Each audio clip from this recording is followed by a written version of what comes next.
Good evening, everybody across the Jeff Meacham Network, Multiverse of Media, watching on the Greg Cherry brand, the Cassidy Studios, the Simple Man brand, and the Jay Hebert side of things, Jay Hebert 75 on YouTube, as well as wherever else you're watching this on delay. You are about to be fed into a slightly delayed feed of the Rangers of Wrestling and our buddy Datilla's recap of Monday Night Raw for tonight, July 3rd, 2023. So stay tuned and enjoy the chaos, everybody. Let me just get the stream going here. I probably should have done that before I hit live because clearly I'm paying attention to what's going on. But meant to do this earlier and just didn't have a chance to get online and do it because I was out actually doing laundry. So I do apologize to Datilla, but you guys can watch her broadcast on a delay as we said we would do for her. So enjoy what you're about to see. This is our newest affiliate, Rangers Wrestling, and her reaction to Monday Night Raw, everybody. Stay tuned.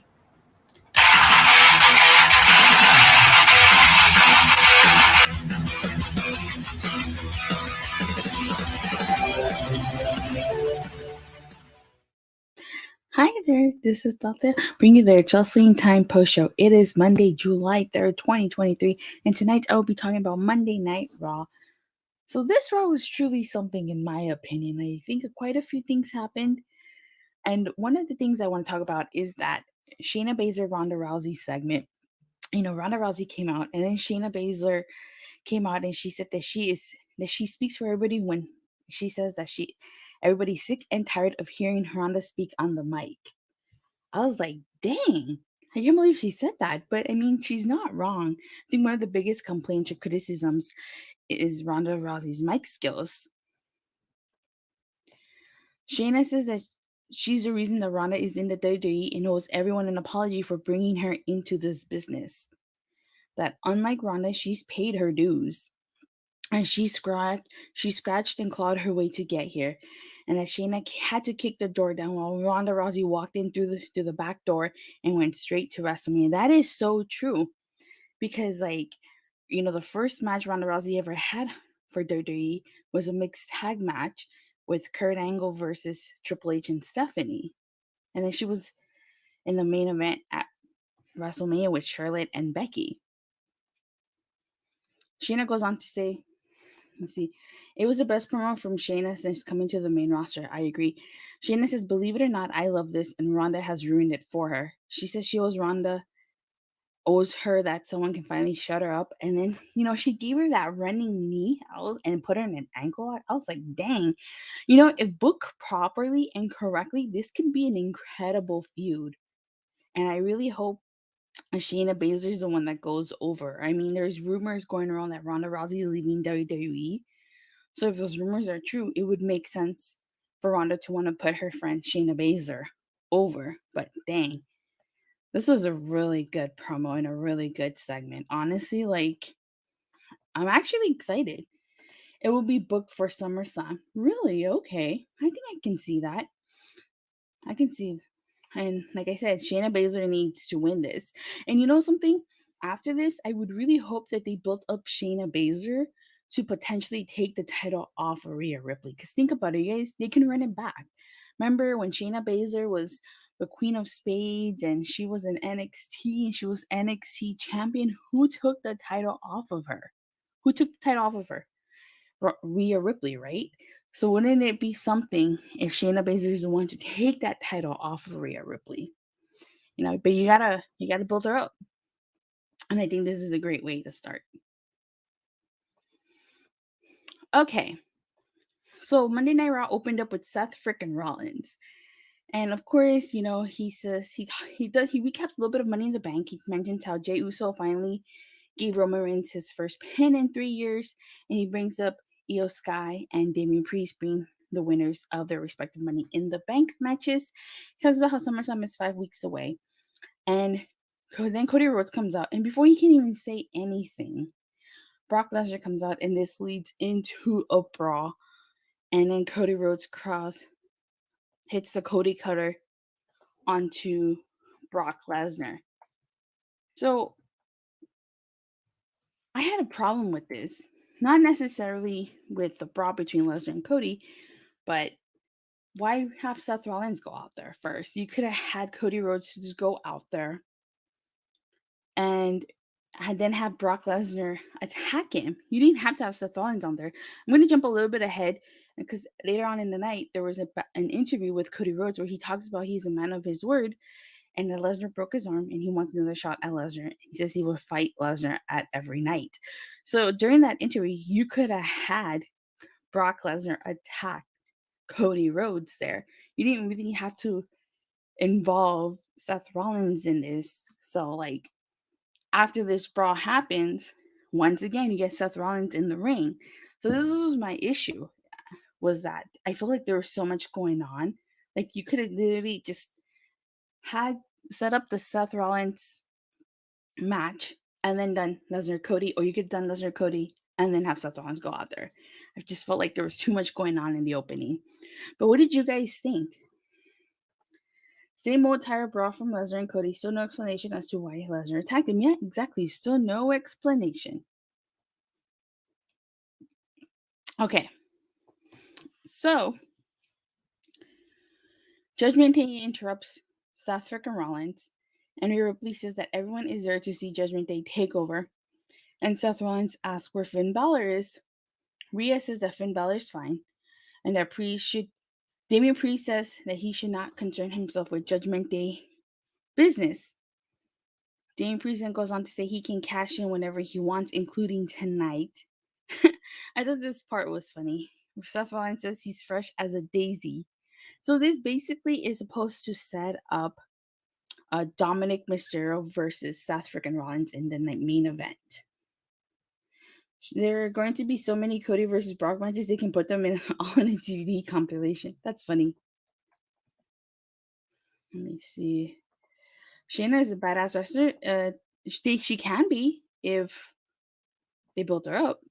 This leads into Shinsuke Nakamura versus Damian Priest, which I thought was a decent match. I have no idea why this match happened, though. This match just randomly happened. I felt like this match was mostly all of Damian Priest, more so than Nakamura. But I feel bad for Nakamura since he came to Raw, really hasn't done anything. I mean, his whole feud with Ricochet and Bronson Reed didn't go anywhere, it seems like it. So, it seems like Nakamura is just kind of there. A compilation I will buy. So after this is when we get that Ronda Rousey segment, but I talked about that. I'm going to go ahead and skip it. So we get the women's tag team turmoil match. There were two random teams in here. It was Emma and Nikki Cross and Dana Brooke and Tegan Nox. Correct me if I'm wrong, but weren't Emma and Dana Brooke a tag team and END? So why couldn't they have reunited and then just maybe paired up Nikki Cross with Tegan Nox or something? But anywho, like Indy Hartwell and Candice LeRae were like the first team eliminated here. This show should have called Monday Night Recap since it was more recaps than wrestling. Yeah, true that. And then not to only that, but Dana Brooke and Tegan Nox were eliminated during picture-in-picture. So I will say I am happy. Sonya Deville and Chelsea Green are getting an opportunity at those tag titles again. But hopefully they win this time. Otherwise, if they lose, then what was the whole point of them winning this? I mean, they pretty much dominated this turmoil match. They eliminated every team. Now, I feel like they're trying to hold off on Katana Chance and Katana Chance, the KCs, from getting a tag team title shot. You know, I mean, I don't think they would want to make them tag team champions just yet. But the fact that we got two random teams out there kind of just shows the lack of depth in this women's tag team division. This whole division is a mess. This tag team turmoil just shows how terrible the women's division is. Because they don't care about the women's tag team division. They really don't.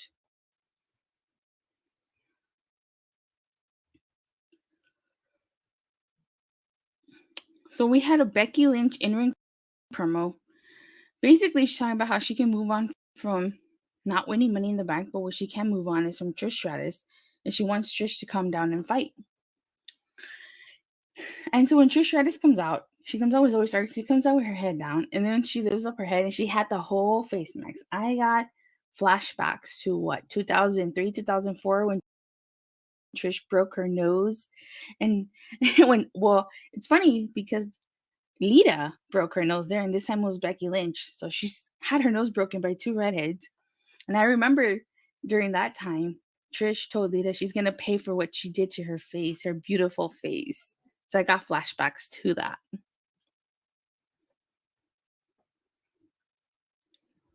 Trish says she is medically cleared to wrestle, and no one's better than her because she's a goat. Now here's the thing: Becky laughs at Trish's broken nose, but I'm sure she wouldn't have wanted anybody laughing at her when Nia Jax broke her nose. Trish says she is the face of the women's division, the division she created. And Trish says Zoe's going to break Becky's face. But in typical heel fashion, this does not happen. Although she says that Zoe Starks will face Becky next week because supposedly Trish Stratus had a doctor's appointment on a Monday at 9:30 p.m. Eastern Standard Time. Trish's nose is allergic to redheads. Yeah. Thoughts on Shayna's promo? I hope they push her after Ronda. And have you heard Zoe Stark's theme yet? OMG. My thoughts on Shayna's promo, I actually really liked it. Her best promo to date, and since she's been on the main roster. I really hope they do push her. Like I said, they could potentially build her up to be the one to take the title off of Rhea Ripley, and they would be running it back. Remember, on NXT, Shayna Baszler was NXT Women's Champion, and who took the title off from her? Rhea Ripley.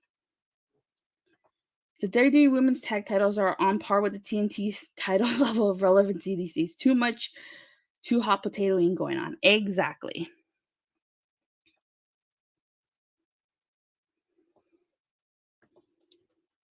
So, after this, we get the Cody Rhodes interview, but I already talked about that. So I'm going to go ahead and skip it. And we get a 6-person tag match. It is Alpha Academy versus the Viking Raiders. And this was Maxine Dupree's in-ring debut. And you know what? For some reason, you know what? She was actually pretty over. Like, she did the whole jiggle thing, and she was really over with the crowd, which surprised me. But hey, I guess Alpha Academy and Maxine were a good pairing after all. And I was surprised, but Maxine actually pinned Valhalla. See, if you would have, a couple months ago, I could have told you the Viking Raiders could have potentially been tag team champions or in a formidable force in the tag team division, but now I don't think they are. Maxine actually killed it. Maxine wasn't bad, but her doing that caterpillar was awful. Exactly. She wasn't bad. With a little bit more training, I think she could be better. And I have no issue with Alpha Academy winning if they would have faced like a local jobber squad. But you're facing the Viking Raiders here, who at one point, in my opinion, could have legitimately been contenders for those tag titles. But if you ask me now, they're not even in the conversation when it comes to challenging for those tag titles. They stop their push so much. Like, honestly, the Viking Raiders deserve better. They had so much momentum last year, and where did it all go?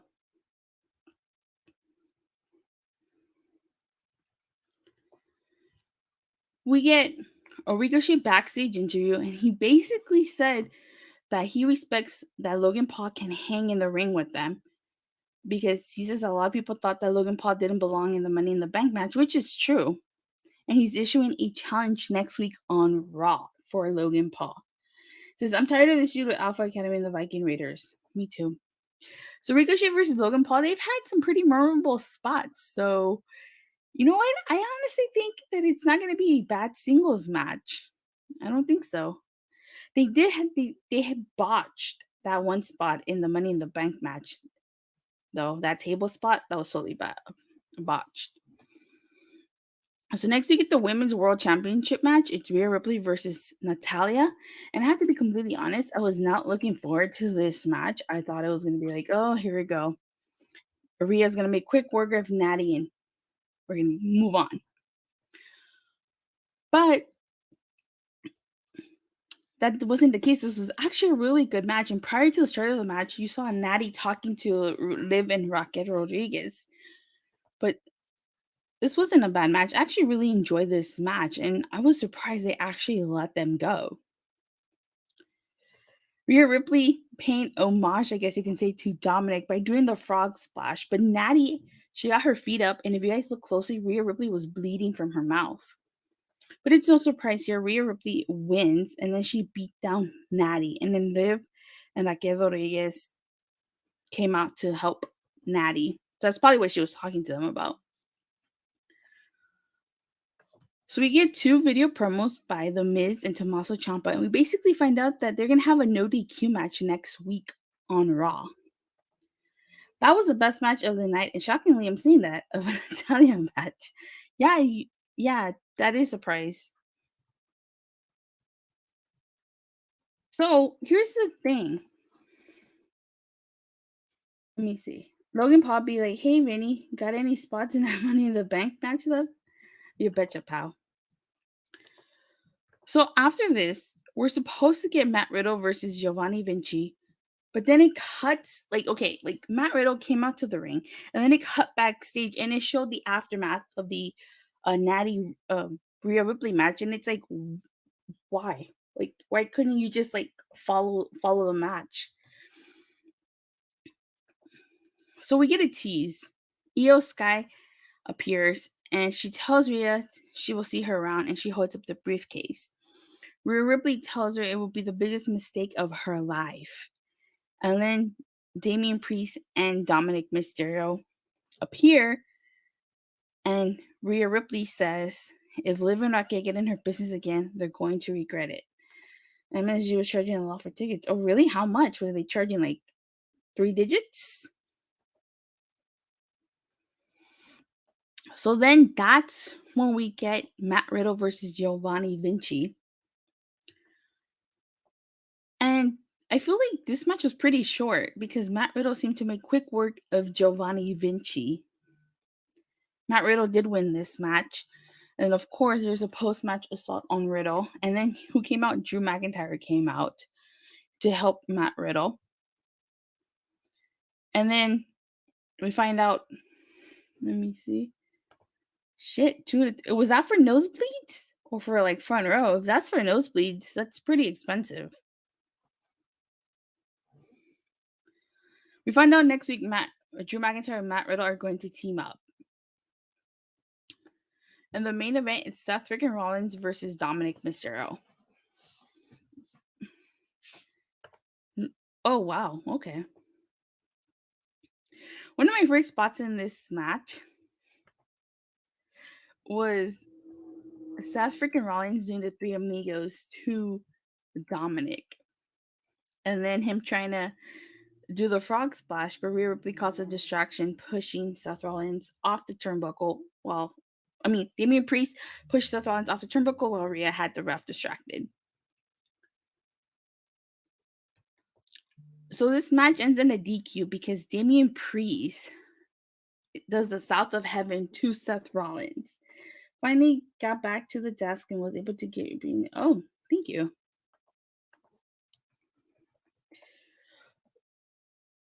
So the match was okay. It was all right. But what I really liked was what happened afterwards. So, Damian Priest was beating down on Seth freaking Rollins, and Dominik was encouraging Damian Priest to cash in his money in the bank to Seth Rollins. And it really looked like he was going to cash in, but Finn Balor came out of nowhere and attacked Rollins, and he actually pushed Damian Priest from the ring ropes. And so, like, remind you, Finn Balor was nowhere to be seen during this entire episode until the very end. And so then, to close off Raw, Damian Priest and Finn Balor were arguing. Rhea Ripley was like trying to get involved, and while all that was happening, poor Dominik Mysterio got pedigreed on the outside by Seth Rollins, and they realized too late what had happened. You gave a 0 out of 10 fire of a show. My Mountain Dew, I had some charisma there. That's funny. So I have to say, I really like the ending. I did like that Natty match. Did like that Shayna Baszler match. But aside from that, it was a pretty decent Raw. It was okay, maybe an okay Raw. Like, I didn't hate it, but it doesn't help when everything goes from segment to segment to segment. Like, again, like this opening segment could have been much stronger if you just focused on Seth Rollins, or you could have just focused on Cody Rhodes and Lesnar. It just seems to me like there's so much bouncing around that. There's no like clear focus. And that Shinsuke Nakamura Damian Priest match didn't mean anything. I don't even know why that match happened. So, because there were a few things I did like and there were a few things I disliked, I'm going to be generous and give this Raw a 6 out of 10. You know, this was a fallout from Money in the Bank.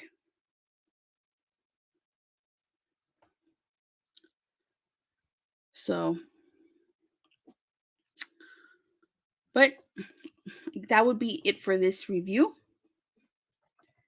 Thank you guys all so much for watching, especially if you're tuning in. I know it's late for where some of you guys are at.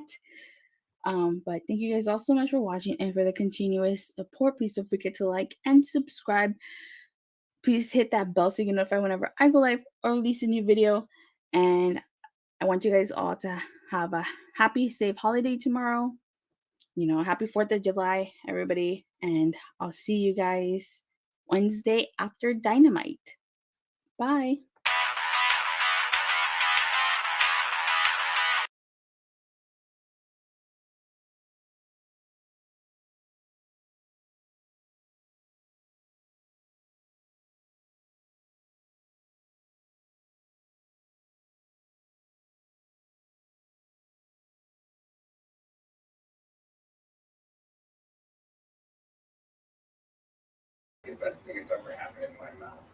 And again, I want to thank everybody for tuning in tonight for Datilla's recap of Monday Night Raw. Again, we're going to be trying to be featuring her live on a more live basis than we did tonight. And my apologies for not being there live as the show got underway tonight. Just didn't see the bell go off. I do have the bell turned on. I'm just doing laundry and trying to get things done around here. I do apologize. You can check out Datilla at Rangers Wrestling on YouTube, as well as on social media and on Twitter at Datilla_. You can check out her recaps of Raw, Dynamite, SmackDown, and Collision each and every week, provided there's no evidence or note to the contrary. You can also check out all of her content regarding the Power Rangers universe. So please check her out on YouTube. Again, youtube.com/Rangers Wrestling. We'll be back again on the Jeff Meacham Network Multiverse of Media tomorrow. We will have, of course, Talk Wrestling at 10:05 Eastern after NXT, and so much more all week long, all month long, really, across the Multiverse of Media, guys. For now, this is Jeff on behalf of Datilla saying have a great night, everybody.